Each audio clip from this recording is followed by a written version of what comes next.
Bom dia, irmãos. Bom dia. Que bom vê-los aqui, num dia como esse, um friozinho, mas um solzinho tão gostoso, né?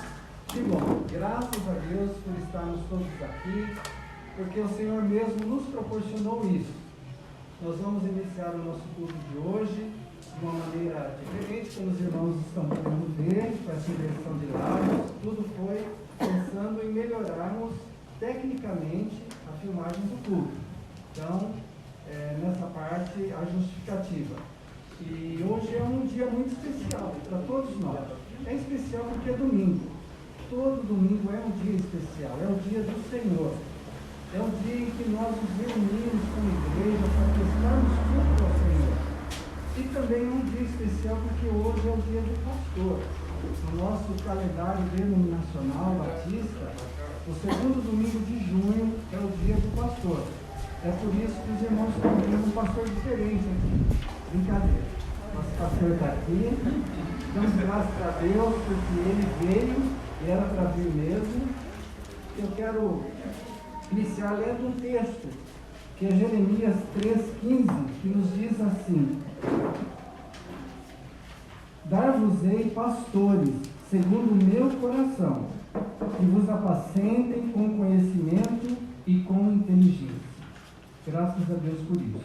Nós vamos fazer uma pequena homenagem para o nosso pastor e vamos já iniciando o culto, e agora nós vamos ouvir o prelúdio musical com o nosso irmão Marco Vaz.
Você abaixar sua cabeça, vamos elevar os nossos pensamentos a Deus em oração. Senhor nosso Deus e Pai, damos graças a Ti por esse dia tão lindo, tão maravilhoso, de podermos estar aqui reunidos com crianças, jovens, adultos. Obrigado, Pai, por esse momento que nós podemos estar juntos como igreja, nos alegrando, buscando o Senhor, louvando o Senhor. Aceita, ó Deus, a nossa adoração, pois ela é unicamente ao Senhor. Fica, pois, conosco, abençoe cada coração aqui presente. Nós assim oramos agradecidos no nome de Jesus. Amém. Convido o irmão Marcos Paulo para vir aqui à frente e nos trazer uma breve coração neste momento de homenagem ao Dia do Pastor, homenagem ao nosso pastor Davi. Bom dia, irmãos. Bom dia. Eu quero fazer uma breve reflexão. Eu gostaria de pedir para alguém abrir a primeira epístola de João. Pode ser você, Paulinho. A primeira epístola de João, capítulo 2, o verso 6.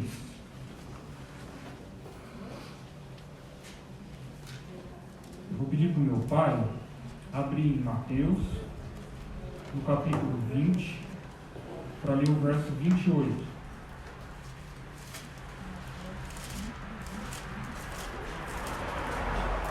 Vou pedir para a irmã Ana Flora abrir em Romanos, no capítulo 12, ela vai ler o verso 9.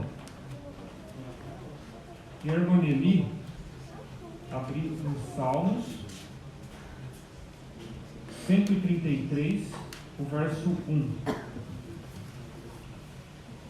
E completando isso, o João, eu já falei com ele vai ler João, capítulo 21, verso 15. E a minha mãe vai ler Atos, capítulo 20, os versos 28 e 31. O que eu quero com isso? Eu separei algumas características bíblicas de um verdadeiro pastor, de alguém que caminha com a igreja, que cuida, que é amigo, que é protetor, humilde, que serve, alguém que tem as características, algumas, que a Bíblia nos mostra a respeito de como ser um líder, um pastor à frente de uma igreja como essa. João, por favor, lê João 21, 15.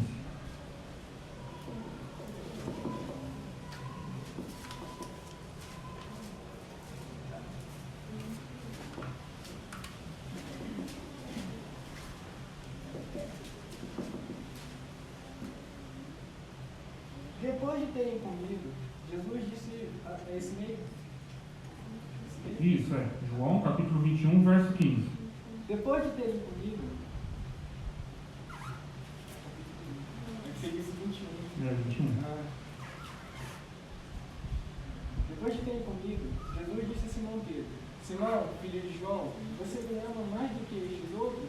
Ele respondeu: Sim, Senhor, tu sabes que sou teu amigo. Jesus disse: alimente os meus cordeiros. Essa primeira característica é muito propícia de um pastor que tem amor pelo rebanho, mas acima de tudo ele tem amor ao Senhor. Na sequência do texto, o Senhor pergunta mais 2 vezes a Pedro se ele o ama. Então, para que Pedro fosse um pastor efetivo, a sua atitude devia exemplificar o amor supremo ao Senhor. E a gente encontra isso muito bem aqui no pastor Davi. Agora, por favor, mãe, Atos capítulo 20, leia o verso 28 e o 31. Atendei por vós e por todo o rebanho sobre o qual o Espírito Santo vos constituiu bispo, para pastoreardes a igreja de Deus, a qual ele comprou com o seu próprio sangue. 31? Isso. Portanto, vigiai, lembrando-vos de que, por 3 anos, noite e dia, não cessei de admoestar com lágrimas a cada um. Essa segunda característica demonstra como um pastor ele é protetor. Paulo enfatiza a responsabilidade dos líderes de vigiarem e protegerem as suas congregações. A partir daquele momento ele estava partindo em viagem, saindo ali da igreja de Éfeso.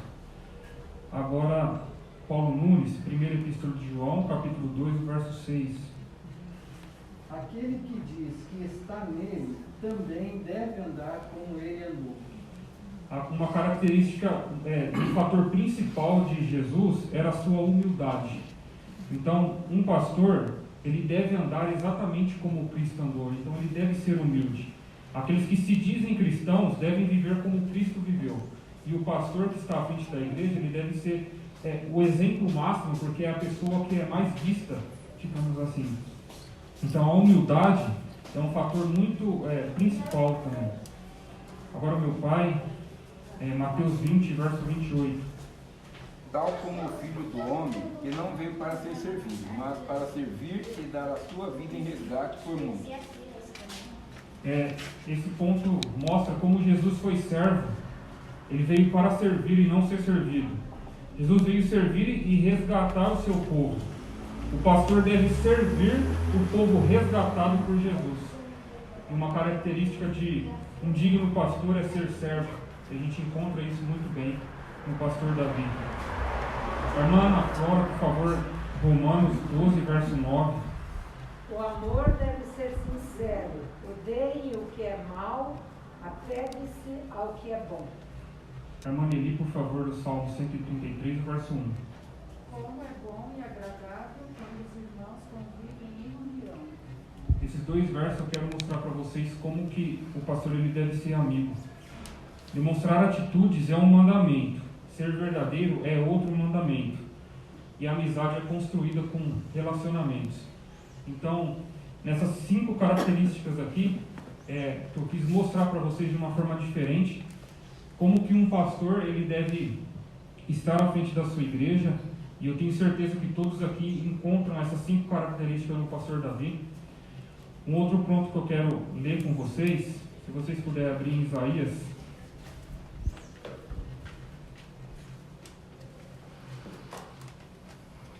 Isaías, no capítulo 6.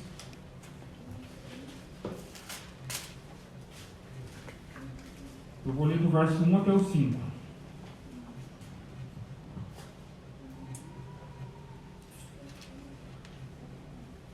No ano da morte do rei Uzias, eu vi o Senhor assentado sobre um alto e sublime trono, e as abas de suas vestes enchiam o templo. Serafins estavam por cima dele, cada um tinha 6 asas, com 2 cobria o rosto, com 2 cobria os pés, e com 2 voavam. E clamavam uns para com os outros, dizendo: Santo, Santo, Santo é o Senhor dos exércitos. Toda a terra está cheia de sua glória. As bases do limiar se moveram à voz do que clamava, e a casa se encheu de fumaça.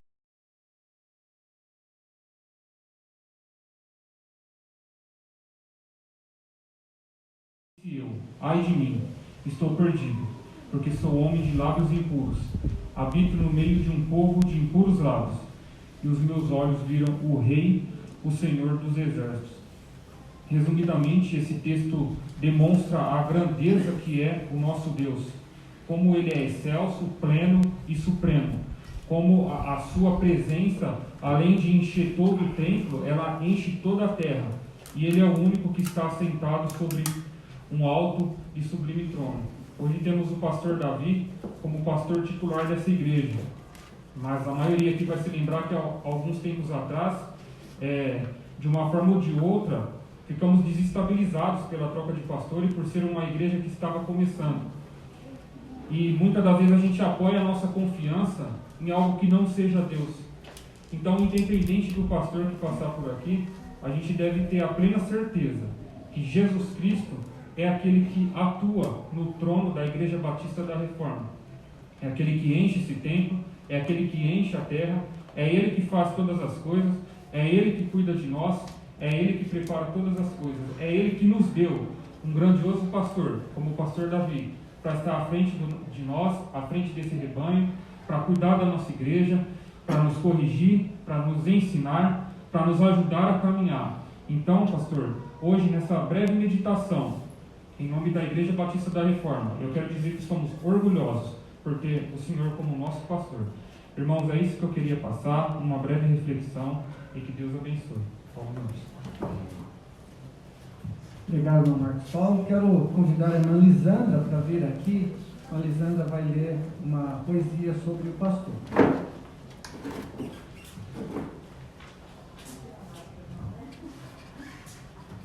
Graças a Pai, irmão.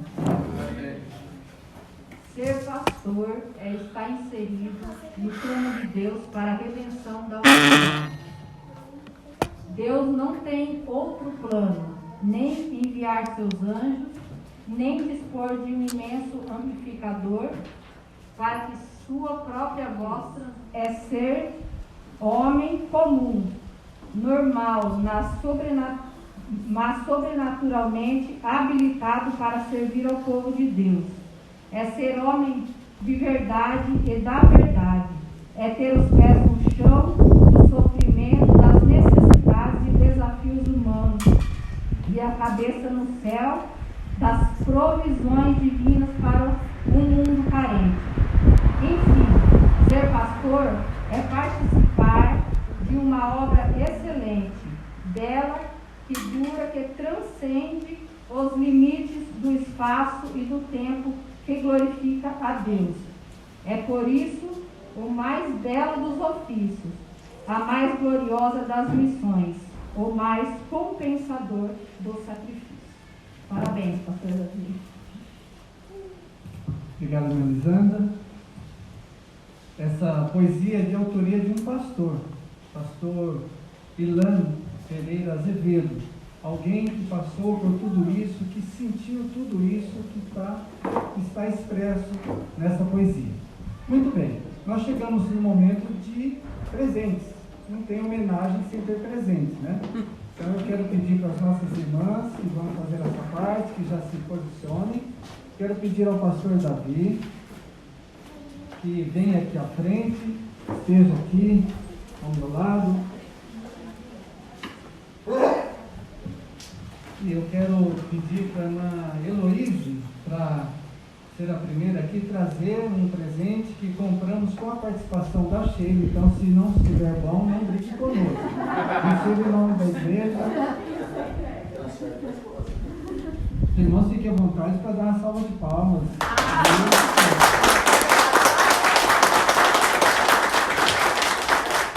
Pastor, em nome da igreja, uma simples lembrança, mas sabemos que você vai usar. E uma delas, você deu a dica do domingo passado, falando que sua calça estava rasgada. Então, uma calça nova para ele, uma calça jeans novinha.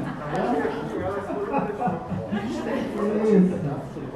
E, irmãos, não tem como um pastor exercer o ministério sozinho. Ele precisa muito do apoio da esposa. Então, nós não teríamos como fazermos essa homenagem ao pastor Davi sem também homenagearmos a você, Sheila. Então, vem aqui à frente, se você puder.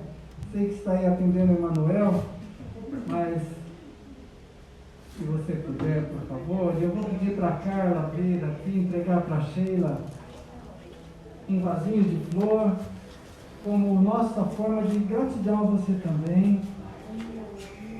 Podem também bater palmas.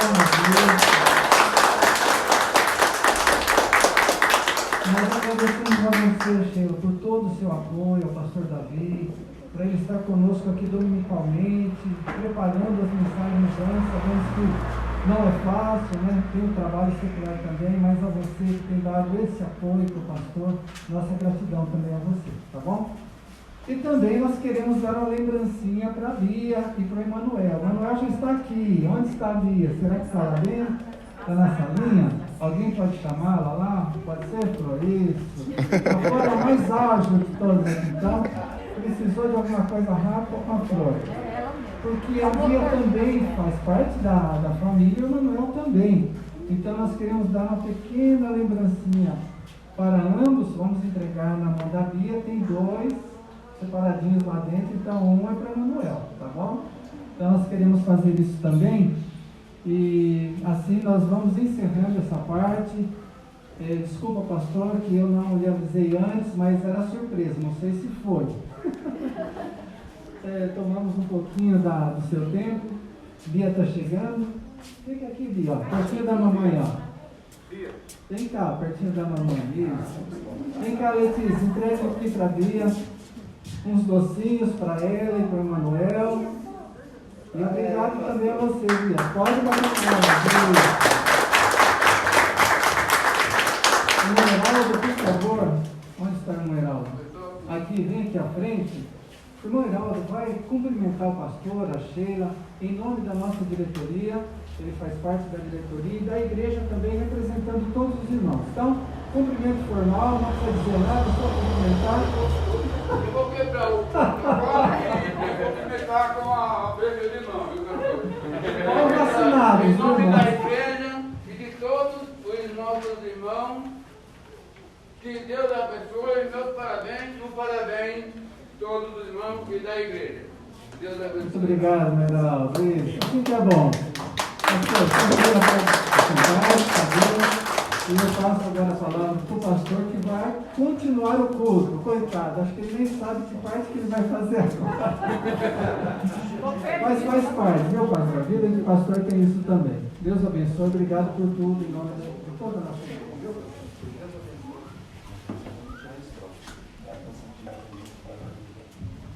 Bom, até meio-dia é de manhã, meu irmão. É 9, é de manhã. Bom dia a todos. Eu agradeço muito a homenagem da igreja. Não me considero digno de toda essa homenagem, mas eu louvo a Deus porque percebo que os irmãos têm aprendido o que nós tanto ensinamos aqui na igreja sobre a graça. Então eu enxergo muito a graça de Deus nessa homenagem. Então eu agradeço muito aos irmãos e digo para vocês que o presente, na verdade, é todo meu. Qualquer pastor sonharia em estar com irmãos como vocês. São irmãos tão amáveis, tão gentis, tão companheiros, tão pacientes, compreensivos com as nossas falhas e limitações. Então eu louvo muito a Deus pela vida de todos os irmãos. Amém? Então eu quero chamar o nosso irmão Marco Rosa aqui à frente. Nós vamos cantar, então a igreja pode ficar de pé. Vamos cantar 2 canções. Os irmãos podem trazer seus dízimos e ofertas aqui à frente também. E assim daremos prosseguimento ao nosso culto.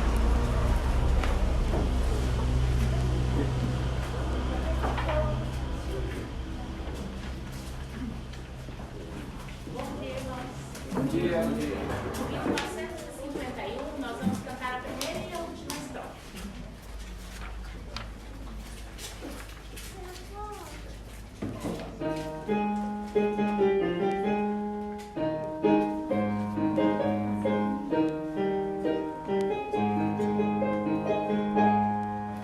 Ceifeiros da Serra Santa, sois poucos defensores, porém é forte vosso mestre, avante, avante todos. Os que confiam no Senhor obterão vigor, forças novas hão de ter, subirão até as alturas, andarão alegres sempre, correrão sem se cansar. Andarão alegres sempre, correrão sem se cansar. Correrão e sem fadiga, como águias voarão.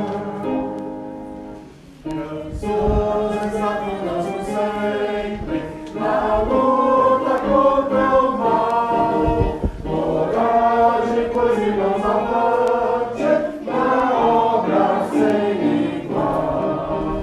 Os que confiam no Senhor obterão vigor, forças novas hão de ter, subirão até as alturas, andarão alegres sempre, correrão sem se cansar. Andarão alegres sempre, correrão sem se cansar. Correrão e sem fadiga, como águias voarão.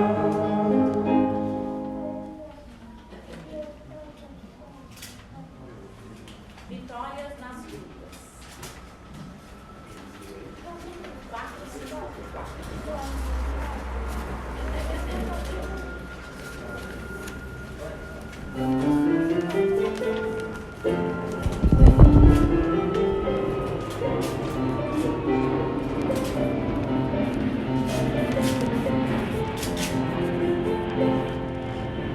Vemos por lutas passando, umas temíveis cruéis, mas o Senhor tem livrado dos seus servos fiéis. Por sem poder nos livrado, Ele nos tem sustentado, dando-nos sua mão vida de paz e nos salvará. Sim, Deus é por nós, quem nos vence.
podem se sentar.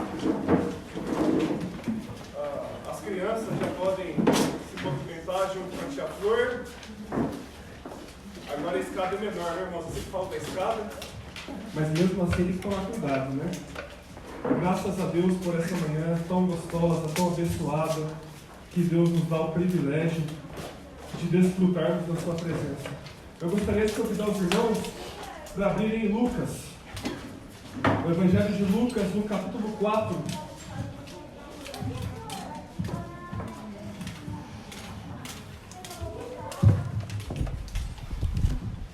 Nós seguimos com o nosso propósito perante Deus, junto com a igreja, de percorrermos todo o Evangelho de Lucas. Esse Evangelho tão especial, fruto da inspiração do Espírito Santo e do esforço de Lucas, que coletou informações, fez um trabalho investigativo e contou para nós um relato completo das principais coisas que aconteceram ao Senhor Jesus, tudo que ele fez, tudo que ele ensinou. Então, Lucas, capítulo 4, leremos do versículo 1 até o versículo 13. Esse texto conhecido como a tentação de Jesus. Diz assim a palavra de Deus: Jesus, cheio do Espírito Santo, voltou do Jordão e foi levado pelo Espírito ao deserto, onde durante 40 dias foi tentado pelo diabo. Não comeu nada durante esses dias, e ao fim deles teve fome. O diabo lhe disse: se és o Filho de Deus, manda esta pedra transformar-se em pão. Jesus respondeu: está escrito, nem só de pão viverá o homem. O diabo levou a um lugar alto e mostrou-lhe num relance todos os reinos do mundo. E lhe disse: eu te darei toda a autoridade sobre eles e todo o seu esplendor, porque lhe foram dados e posso dá-los a quem eu quiser. Então, se me adorares, tudo será teu. Jesus respondeu: está escrito, adore o Senhor, o seu Deus, e só a ele preste culto. O diabo levou a Jerusalém, colocou-o na parte mais alta do templo e lhe disse: se és o Filho de Deus, joga-te daqui para baixo, pois está escrito, ele dará ordens a seus anjos a seu respeito para o guardarem, com as mãos eles o segurarão, para que você não tropece em alguma pedra. Jesus respondeu: dito está, não põe à prova o Senhor, o seu Deus. Tendo terminado todas essas tentações, o diabo o deixou até a ocasião oportuna. Convido os irmãos a orarem comigo. Pai, nós te louvamos por essa manhã, por essa oportunidade tão especial que o Senhor nos concede de adorarmos o Senhor. Adorarmos o Senhor é a razão por que fomos criados, é o momento mais nobre que nós podemos desfrutar, é a ocasião mais edificante que todos nós podemos ter. Adorar ao Senhor é a realização do propósito da vida de todos nós. Obrigado por nos conceder isso, por meio de Jesus Cristo, nosso Senhor e Salvador. Ele morreu por todos os nossos pecados, para nos preparar para estarmos em Tua presença. Pai, eu quero pedir nesse momento que o Espírito Santo misericordiosamente nos conduza nessa reflexão sobre esse texto, sobre esse episódio, a tentação de Jesus. Que todos nós sejamos ajudados pelo Senhor a entendermos o que essa tentação significou para Jesus e também entendermos como as tentações funcionam em nossas vidas e como nós podemos superá-las com a Tua ajuda. Por favor, Senhor, sê conosco nesse momento. Em nome de Jesus. Amém. Muito bem, o tema de hoje, os irmãos já devem estar imaginando, é o tema da tentação. Tentação que é uma realidade na vida de todos os cristãos. Tentação que acontece diariamente. Tentações de todos os tipos. Tentações de todas as formas. Tentações de todas as fontes. Estamos continuamente experimentando o que é ser tentado. E esse assunto é tão complicado porque muitas vezes nós não entendemos exatamente como a tentação funciona, e isso nos deixa em uma situação de vulnerabilidade diante dela. às vezes, nós frequentemente cedemos a algumas tentações e muitos cristãos passam pela experiência de se verem perdidos, desorientados, sem saber o que fazer, porque frequentemente caem nas mesmas tentações. Então nós temos aqui situações que também envolvem tentações que às vezes nós não percebemos. Às vezes o pecado nos engana de uma forma tal que nós estamos cometendo pecado e nós sequer nos damos conta disso. A tentação nunca nos vem como nós geralmente pensamos nas imagens dos filmes e na nossa imaginação popular. A tentação e o diabo nunca nos vem como um ser horrendo, com chifres, soltando fogo pelas ventas, um ser que você vai ver e vai sair correndo, vai ter medo, porque ele vai assustar. Não, a tentação sempre vem como uma coisa boa, uma coisa bela, uma coisa atrativa, uma coisa que de alguma forma tenta capturar o coração, cativar a imaginação, mexer com aquilo de mais profundo que a gente tem. Por isso que as tentações são tão difíceis e tão complicadas para a gente encarar e para a gente vencer. Então hoje eu gostaria de percorrer esse texto com os irmãos para a gente primeiro entender a tentação específica de Jesus, as tentações, melhor dizendo, específicas que Jesus enfrentou nesse momento. E também entender algumas questões sobre as tentações que se referem a todas as tentações de forma geral. Alguns ensinamentos que vão ajudar a nós, na nossa vida, para a gente entender as tentações e com a ajuda de Deus, pela graça divina, vencermos essas tentações. Então a gente vai ir lendo o texto novamente, parte por parte, e vai fazendo alguns comentários que nós consideramos importantes sobre esse assunto. Então, a primeira coisa que eu quero que vocês percebam, irmãos, é que o texto fala assim, que Jesus, cheio do Espírito Santo, voltou do Jordão e foi levado pelo Espírito ao deserto, onde foi tentado. Então eu quero que você perceba a condição na qual Jesus estava. O texto fala assim, Jesus, cheio do Espírito Santo. Foi aí que ele foi tentado. A tentação, se ela acontece conosco, é um sinal não de que Deus está ausente, mas de que Deus está presente.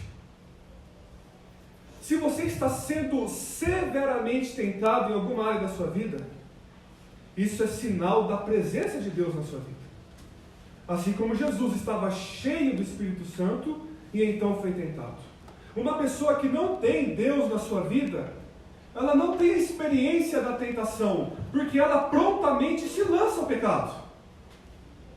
Ela não passa por aquele conflito interior, aquela batalha entre o desejo de fazer o bem e também um certo desejo de fazer o mal. Não. A pessoa que não tem Deus, ela se entrega ao mal de forma livre, espontânea, sem pensar duas vezes. Então a pessoa que é tentada, é sinal de que o Espírito Santo está na vida dela, de que Deus está presente no coração dela. E aí o texto também fala que foi o próprio Espírito Santo que levou Jesus ao deserto. O próprio Espírito de Deus havia descido sobre Jesus poucos instantes no batismo dele, e então o mesmo Espírito o leva ao deserto para ser tentado. As tentações que nós enfrentamos, elas são todas supervisionadas por Deus e fazem parte do plano de Deus. As tentações não são momentos de ausência, onde Deus fica de alguma forma distante, aí o diabo ou os nossos próprios desejos vão e fazem a festa, nos oprimindo de forma avassaladora. Não. O Espírito Santo está cuidando de nós enquanto nós somos tentados. E Ele está usando as próprias tentações como ferramentas para o nosso crescimento espiritual. As tentações são muito importantes para o nosso amadurecimento na fé. Sem vencermos tentações ao longo da nossa vida, nós sempre seremos meninos e meninas espirituais, nós nunca seremos maduros. Mas veja também que Jesus foi levado ao deserto e foi tentado pelo diabo durante 40 dias. Aqui existe um paralelo com o que aconteceu com o povo de Israel no Antigo Testamento. O povo de Israel ficou no deserto por 40 anos. Aqui o Senhor Jesus fica também no deserto durante 40 dias. O povo de Israel foi tentado no deserto por todo esse tempo, e Jesus também foi tentado no deserto por todo esse tempo. Então aqui existe um paralelo muito grande, que inclusive se percebe nas citações de Jesus. As citações de Jesus, por exemplo, nem só de pão viverá o homem, foram todas citações que aconteceram no contexto do deserto de Israel, quando saíram do Egito para ir para a terra prometida. Então, Jesus foi tentado e o texto fala que não comeu nada durante todos esses dias. E então, teve fome. Não devemos achar que as tentações de Jesus aqui foram apenas essas 3, porque o texto fala que ele foi durante 40 dias tentado pelo diabo. Então não foram apenas essas 3. No entanto, essas 3 foram contadas para nós, porque elas de alguma forma exemplificam de uma maneira bem abrangente como foi a tentação de Jesus e aquilo que também é realidade nas nossas tentações. Então, no versículo 3, nós vemos a primeira tentação. O diabo se aproxima de Jesus e fala assim: se és o Filho de Deus, manda esta pedra transformar-se em pão. Os irmãos precisam entender qual foi a tentação de Jesus aqui. Jesus tinha e tem todo o poder e toda a autoridade. Só que, como foi lido por um dos textos que o nosso irmão Marcos Paulo pediu a leitura, Jesus, o Filho do Homem, não veio para ser servido, mas para servir e dar a sua vida em resgate de muitos. Essa tentação aqui era uma tentação para Jesus servir a si mesmo, em vez de servir o próximo. Para Jesus usar o seu poder para si mesmo e não em favor da humanidade. Essa tentação queria desviar o foco de Jesus. O foco de Jesus o tempo todo era buscar e salvar o perdido, usar o seu poder para abençoar muitas pessoas. E o diabo aqui sugeriu que ele usasse o seu poder e a sua autoridade para satisfazer a sua própria necessidade. Jesus, como homem perfeito, apesar de deter todo o poder, também dependia de Deus em tudo. Jesus não veio a esse mundo para exercer o seu poder de forma autônoma, mas ele veio a esse mundo como homem perfeito para depender de Deus em tudo, assim como nós temos que fazer. Então essa foi a tentação de Jesus, nesse momento. A tentação do poder em favor de si mesmo, a tentação da autossuficiência, a tentação de ser independente do Pai. É isso que o diabo propôs aí. Essa tentação do diabo é uma tentação que exemplifica muito bem como funcionam as tentações na vida da gente. Frequentemente, as tentações aparecem como um apelo às nossas necessidades. E eu quero que você pense bastante sobre isso, porque talvez isso vai fazer você entender algumas tentações que você enfrenta. As tentações apelam às nossas necessidades. As tentações se apresentam como soluções erradas para necessidades que são legítimas. Comer pão, se alimentar após 40 dias de jejum, não é uma necessidade legítima? Completamente legítima, natural, compreensível, normal. Mas a solução para essa necessidade que o diabo trouxe para Jesus não era correta, era errada. A mesma coisa acontece frequentemente com a gente. Vou tentar dar alguns exemplos para os irmãos entenderem. Uma necessidade legítima de todo ser humano: segurança. Todo ser humano tem a necessidade de estar seguro e de sentir-se seguro. Poucas coisas são mais naturais do que essa. Desde os primórdios da humanidade, nós construímos casas, cabanas, para nos sentirmos seguros. Nós evitamos perigos, situações complicadas, para nos sentirmos seguros. Então é normal querer sentir-se seguro. Não é pecado você querer sentir-se seguro e ter segurança. Então é uma necessidade legítima. Aí sabe uma tentação que aparece muitas vezes como uma resposta errada a essa necessidade legítima? A tentação da avareza. Porque aí a tentação chega assim e fala assim pra gente: olha, você quer segurança. Se você tiver dinheiro, você vai ter segurança.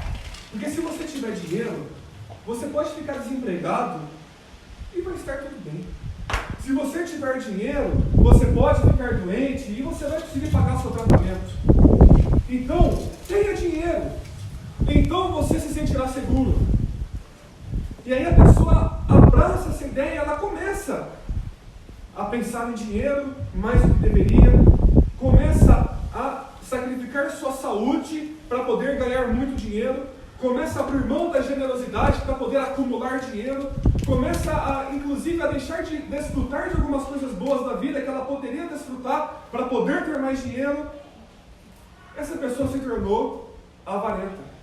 Então vocês percebem, a tentação aparece como uma resposta errada a uma necessidade legítima, sentir-se seguro. Os irmãos entenderam isso? E a tentação, muitas tentações acontecem da mesma forma, da mesma maneira. Então você pode pensar em várias necessidades e você pode descobrir como as tentações se aproveitam dessas necessidades para seduzir as pessoas. Por exemplo, uma outra necessidade muito comum que as pessoas têm e é super legítima: sentir que você tem valor. Ora, nada é mais natural do que isso. A gente passa por essa vida, a gente quer ter o sentimento de que a minha vida tem valor, a minha vida tem uma razão de ser. A minha vida de alguma forma é importante. Né? Puxa vida, eu existo, eu estou aqui. Então é uma necessidade legítima isso, irmãos. Normal, todo mundo quer ter uma vida que é importante de alguma forma, que tem sentido, que tem valor. Aí, os influencers da internet, né, e as tentações vão vender uma imagem para você que é o seguinte: olha, se você for uma pessoa muito bonita, você vai ter muito valor. Se você, menina, se você, mulher, tiver uma aparência deslumbrante, uma pessoa com uma pele retocável, com um corpo bonito, que se veste muito bem, se você tiver essa beleza, as pessoas vão dar valor para você, você vai ser importante. Aí você vai postar alguma coisa na internet e vai ter multidões de elogios, de pessoas curtindo e mandando coraçõezinhos para você. Você vai sentir que a sua vida tem valor. Se você for bonita ou bonito, porque homens também têm esse tipo de tentação, se você for bonito. E aí você começa a se tornar uma pessoa tentada a considerar a beleza, a aparência, como a coisa mais importante que existe. Investe a sua vida nisso, investe o seu tempo nisso, as suas imaginações nisso, e quando você vê, você está cativo a um pecado.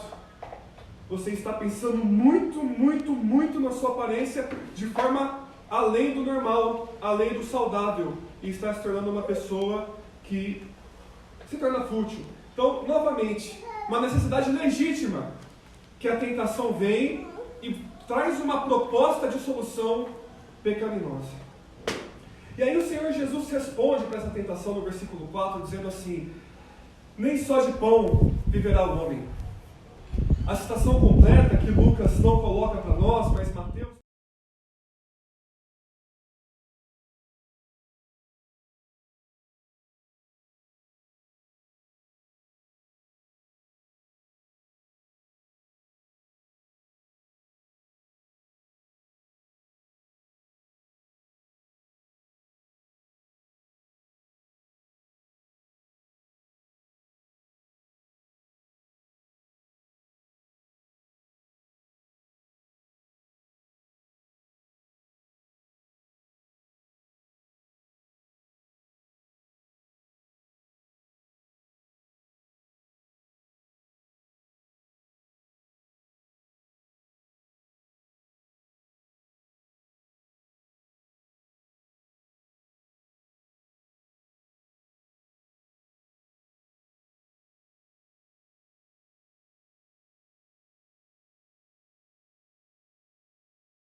começa a passar pela sua cabeça que a sensação de estar apaixonado é muito boa. E aí você começa a se lembrar daquela pessoa que você conhece. Aquela pessoa é atraente. Aquela pessoa, quando você vê aquela pessoa, fica perto dela, você fica meio assim. Porque aquela pessoa, ela de alguma forma chama a sua atenção. Aí você começa a pensar nisso. E aí você começa a imaginar como seria viver uma aventura, como seria viver um romance, como seria a excitação daquilo que é proibido, é perigoso. E aí você começa a imaginar. E aí, quando você vê, você está completamente laçado em algo que vai destruir a sua vida e a sua família. Mas é aqui, ó, é a imaginação. Então, irmãos, quando essas tentações vêm querendo seduzir a nossa imaginação, nós temos que tomar uma postura muito firme diante de Deus para tirar esses pensamentos da nossa cabeça. Não deixar que pensamentos assim criem raízes, mas tirá-los da nossa cabeça. É isso que Jesus faz aqui. Ele já replica o diabo e fala, não. Temos que tomar muito cuidado com isso.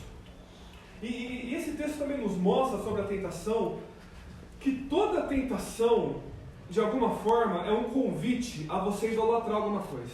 Porque o diabo não fala assim, eu te darei tudo isso se você prostrado me adorar. E se você parar para pensar, todo pecado pode ser definido como uma forma de idolatria. Para pensar. A gente falou no começo de alguns exemplos, né? A questão da avareza. É uma idolatria ao dinheiro. E lá em Colossenses 3 a Bíblia fala isso claramente. A ganância que é idolatria. Se você pensar na questão da pessoa que quer ser bonita, né? Exageradamente, de uma forma doentia, é uma idolatria à aparência. Ou então a pessoa pode ter uma idolatria ao sucesso, uma idolatria ao poder, uma idolatria à comida, uma idolatria a alguma sensação, uma idolatria pelo sexo, uma idolatria por qualquer coisa, uma idolatria pelos bens, pelas roupas, pelos sapatos. O pecado sempre pode ser definido como uma idolatria. É qualquer coisa que você coloca numa posição tão elevada na sua vida que você está na prática adorando isso. Você está colocando essa coisa, esse desejo, essa vontade, num lugar que deveria pertencer a Deus na sua vida. Deus tem que ser o objeto do nosso amor supremo, maior, infinitamente acima de tudo mais. Então, se a gente coloca qualquer coisa num patamar que concorre com Deus, nós estamos cometendo idolatria. Então, a tentação, como esse texto é instrutivo, né? A tentação é sempre um convite a você se prostrar diante de alguma coisa e adorar essa coisa. E aí Jesus responde de uma forma tão bonita, dizendo assim: adore o Senhor. Adore o Senhor seu Deus e só a Ele preste culto. Então, a gente acaba que está aprendendo como vencer as tentações, né? A gente viu sobre como Deus satisfaz as necessidades, né? E agora aqui, a gente vence as tentações adorando a Deus. A adoração a Deus é uma forma de vencer as tentações. Quando qualquer coisa tenta capturar o seu coração, você pode pensar em Deus e adorá-lo como aquele que é melhor do que a tentação. Então, quando a tentação do sexo tentar capturar você, você pode adorar a Deus, celebrando o fato de que um prazer inimaginável está reservado para você na sua herança celestial. E você pode adorar a Deus cantando o Salmo 16, que fala assim: na sua presença a plenitude de alegria, na tua mão direita delícias para sempre. Então você adora a Deus. Quando você se sente tentado a a fazer da sua aparência, né, usando os exemplos que eu estou usando aqui, como o valor fundamental. Você pode adorar a Deus falando assim: meu Deus, eu sei que a minha vida tem valor porque o Senhor se entregou por mim na cruz. Obrigado por isso. Eu não mereceria isso, mas o Senhor fez isso por mim. E aí você coloca no seu celular uma canção e você canta essa canção: graças eu te dou, Pai, pelo preço que pagou, né? Digno é o Senhor, sobre o trono está. Aí você escolhe a música que você quer e você canta, você adora a Deus. Nós vencemos as tentações adorando. É por isso que nós, cristãos, temos que ser pessoas que adoram a Deus, que colocam a adoração a Deus no dia a dia da vida como um lugar importante e principal. É por isso que você pode, enquanto você está lavando a sua louça na sua casa, colocar um louvor no seu celular, ou mesmo cantar de cabeça e louvar o Senhor. É por isso que você pode, enquanto você dirige e para fazer algum compromisso, você pode cantar uma canção. Adore a Deus, coloque a adoração a Deus no seu dia a dia, na sua vida. Porque a adoração foi o que fez Jesus vencer a tentação aqui. Mas vamos avançar para a terceira tentação. Quanta coisa, né, irmãos? Desse texto aqui, esses 13 versículos ensinam tanta coisa para a gente. Versículo 9 fala que o diabo levou Jesus para Jerusalém, colocou Jesus no alto do templo, e ele falou assim: olha, por que você não se joga daqui de cima? E aí ele citou uma passagem da Bíblia que fala assim: ele dará ordens aos anjos a seu respeito. Esses anjos vão guardar você de tropeçar em alguma pedra. Está escrito, Jesus. Então pule, que os anjos vão te proteger. Essa tentação, irmãos, é a tentação do espetáculo religioso, a tentação do glamour que a religião pode oferecer para as pessoas e que pode ser muito tentador para as pessoas. O caminho de Jesus sempre foi o caminho da simplicidade, da humildade. Jesus não seguia o caminho dos shows, das badalações, das performances. Jesus seguia o caminho da simplicidade, da pureza, da singeleza de coração. O que aconteceria aqui é muito simples. O templo de Jerusalém era um lugar movimentado. Era que nem o centro da cidade, né, na véspera do Natal. Era movimentado, irmão. Muita gente, caravanas de outros lugares. Era sempre assim, cheio de gente. Se Jesus subisse no alto do templo, lembrando que o templo ficava num monte, era alto mesmo, no alto do templo. Segundo um comentarista que eu li, o lugar mais alto do templo teria mais ou menos 45 metros de altura. É alto, né? Ele pularia de lá, e essa cena que o diabo descreve, que um anjo protegeria Jesus, seria uma cena praticamente de cinema, não é? Então Jesus pularia dali, e algum anjo passaria para segurá-lo, ou ele cairia e não aconteceria nada com ele. Seria alguma cena de cinema ali. Isso seria visto por muita gente. E seria um espetáculo religioso. E as pessoas vendo isso, nossa, Jesus naquele exato momento seria considerado, né, realmente é o Filho de Deus, realmente é o Messias, realmente é o nosso Rei. Jesus ali teria um holofote religioso gigantesco, um espetáculo. Então essa foi a tentação de Jesus. Então isso mostra algumas coisas pra gente, né, irmãos? Primeiro, que a própria religião esconde as suas tentações. A religião tem as suas tentações. E hoje é o dia do pastor, e o pastor tem as suas tentações religiosas. Os seminaristas têm as suas tentações religiosas, assim como todas as pessoas da igreja têm as suas tentações religiosas. A religião, ela pode, se você não ama Deus, se você não busca viver de acordo com a palavra de Deus, ela pode te dar um holofote, uma fama muito grande, que seduz muita gente. A religião, se uma pessoa é corrupta, pode lhe dar uma situação financeira muito favorável. Muito favorável. A religião tem dessas. A religião, ela pode fazer você desenvolver um orgulho muito grande. Se você de alguma forma sente que é religiosamente melhor que a outra pessoa. Então a religião tem as suas tentações, irmão.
ilusões.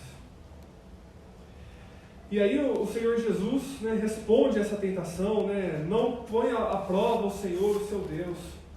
Jesus está mostrando para o diabo e para a gente aqui que, na verdade, a vida não é sobre nós estarmos no centro, é sobre Deus nos servindo e fazendo as nossas vontades. É o contrário. A vida é sobre Deus estar no centro e sobre nós fazermos a vontade de Deus. Essa situação que o diabo descreve, Jesus estaria em evidência. Assim, né? Jesus seria um popstar da religião dos seus dias. Mas aqui o Senhor Jesus fala, não, eu não vou provar o Senhor. Eu não vou tentar o Senhor. E aí o verso 13 termina dizendo que terminou todas essas tentações, o diabo deixou até uma ocasião oportuna. E assim termina esse primeiro episódio das tentações do Senhor Jesus, em que ele foi grandemente tentado. Então, olha, irmãos, quantas coisas a gente não aprendeu hoje. Que as tentações apelam às nossas necessidades, que as tentações são sempre um convite a gente praticar idolatria, que as tentações, de alguma forma, sempre nos contam mentiras que se parecem mesmo com verdades. Nós vimos várias outras coisas aqui no texto que talvez não tenha mencionado, mas os irmãos devem ter notado, como Jesus responde às tentações sempre com a palavra de Deus. Então, muitas coisas que o texto bíblico nos ensina sobre a tentação de Jesus e que a gente aprende também sobre as tentações nossas de cada dia. E aí, para a gente terminar, eu quero que os irmãos percebam a relação entre a vitória de Jesus sobre as tentações e nós. A vitória de Jesus sobre as tentações, Jesus venceu todas elas, se aplicam a nós de duas grandes formas principais. A primeira delas, eu vou ler para vocês Hebreus 4, verso 15 e 16, que diz assim: não temos um sumo sacerdote que não possa compadecer-se das nossas fraquezas, mas sim alguém que, como nós, passou por todo tipo de tentação, porém sem pecado. Assim sendo, aproximemo-nos do trono da graça com toda a confiança, a fim de recebermos misericórdia e encontrarmos graça que nos ajude no momento da necessidade.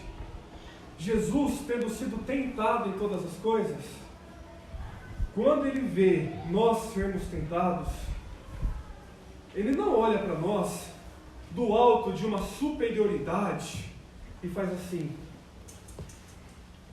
Coisa mais terrível, né? Quando alguém diz isso pra gente. Né? Jesus não olha pra gente e faz assim, do alto da sua superioridade, né? Não, quando Jesus vê a gente sendo tentado, ele passou pela experiência da tentação. Ele sabe como é difícil lidar com a tentação. Ele sabe como às vezes as tentações podem tomar proporções quase enlouquecedoras sobre alguém. Ele sabe como é. Então Jesus, ele tem compaixão da gente. Ele nos ajuda. Então é por isso que a Bíblia fala, olha, assim sendo, o que a gente vai fazer? A gente vai se aproximar do trono. Não do trono do julgamento que vai nos castigar severamente, não do trono de uma justiça impassível que vai lançar na nossa cara o quanto nós somos maus, mas o trono da graça, que vai nos socorrer e vai nos ajudar na hora da necessidade, na hora do aperto, na hora da angústia. Porque Jesus venceu essas tentações, passou por todas elas triunfante, ele vem ao nosso encontro e ajuda a cada um de nós a vencer as nossas tentações. Porém, uma segunda forma como a vitória de Jesus tem a ver conosco, está lá em Romanos 5, verso 19, fala assim: assim como por meio da desobediência de um só homem, muitos foram feitos pecadores, assim também, por meio da obediência de um único homem, muitos serão feitos justos. Aqui Paulo, o autor desse texto que eu li, está comparando Adão com Jesus. E na verdade, existem vários estudos bíblicos que mostram as semelhanças entre a tentação de Jesus e a tentação de Adão. E o fato é que Adão foi tentado em um jardim com uma única tentação e caiu. E Jesus foi tentado no deserto com milhões de tentações e venceu. Adão, o homem, fracassou, pecou, e o pecado do ser humano se tornou a tônica da vida humana. Todos pecam. Mas esse outro homem foi tentado e venceu. E a sua justiça se torna a justiça de todo aquele que crê. A vitória de Jesus sobre as tentações, todas elas, é definitivamente a nossa vitória. A vitória de Jesus é a nossa.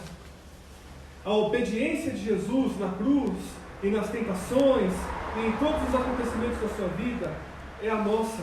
A justiça perfeita que esse homem perfeito mostrou, superando tudo, vencendo tudo, triunfando onde o ser humano não foi capaz de triunfar, tudo isso é nosso por meio da fé.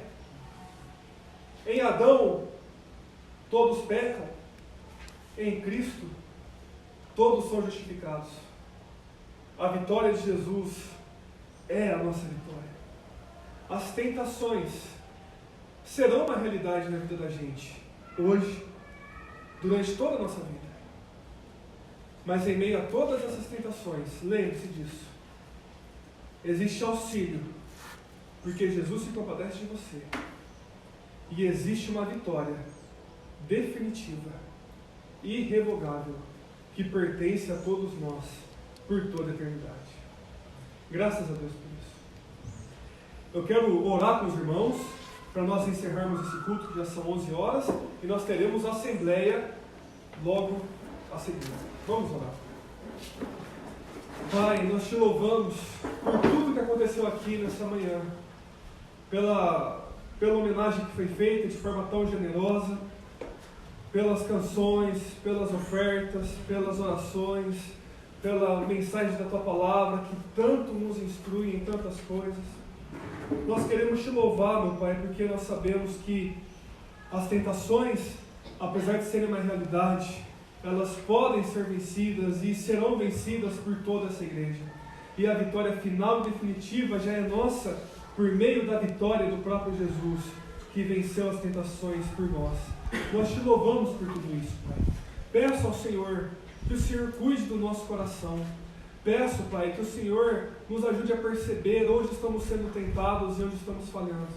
Peço, Pai, que o Senhor nos faça pessoas mais puras de coração, mais consagradas à Tua vontade, mais santificadas, mais perto de Ti, pessoas que Te adoram, pessoas que buscam o suprimento das suas necessidades em Ti e nos meios que o Senhor ordenou, pessoas que não acreditam nas mentiras que o mundo conta, que as tentações contam. Ajuda-nos, meu Pai, a sermos pessoas melhores para o Senhor, para a nossa família, para a nossa igreja, para o nosso mundo.